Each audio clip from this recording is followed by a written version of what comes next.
Well, I started first with removing the license plate number.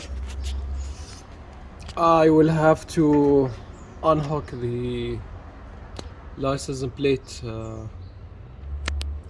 light socket, so was like really hard to unplug. Anyways, this is just something to expect when you are removing the bumper. There is one bolt that is located here in the back.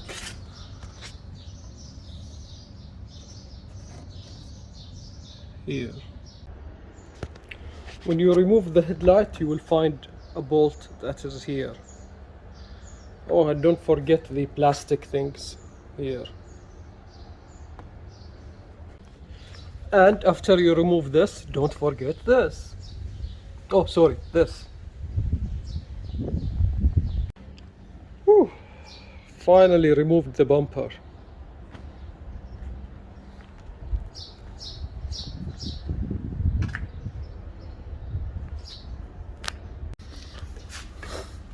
This looks really scary. Well, this will be the solution. Hopefully it can help. Well, this is not a nut. I think this is welded in the flange here. The bolt is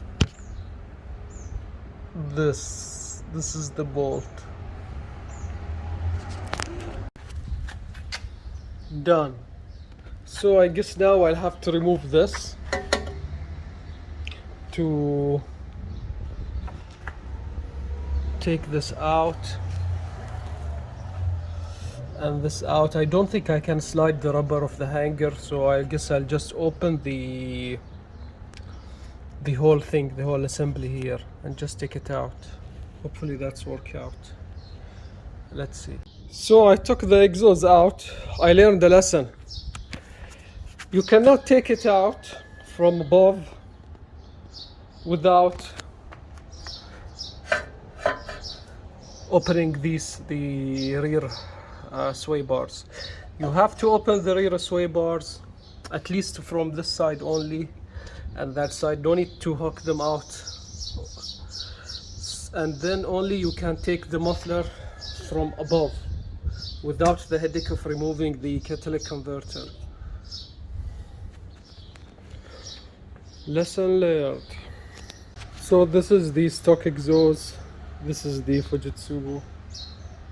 There is a huge difference in the size. I noticed that you will have to use those rusty spring style bolts.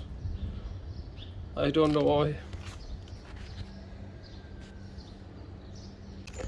So I finally installed the exhaust.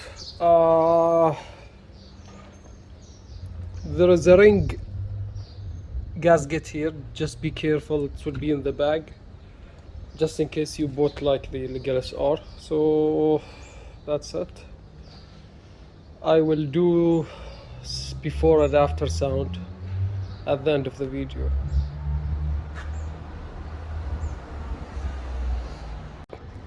When you're wrapping everything up, just don't forget to install those two sheet shields. Sorry, those heat shields. This one and this one, and this is how they are done. And the third one is here. So just don't forget, this is how they look for your reference.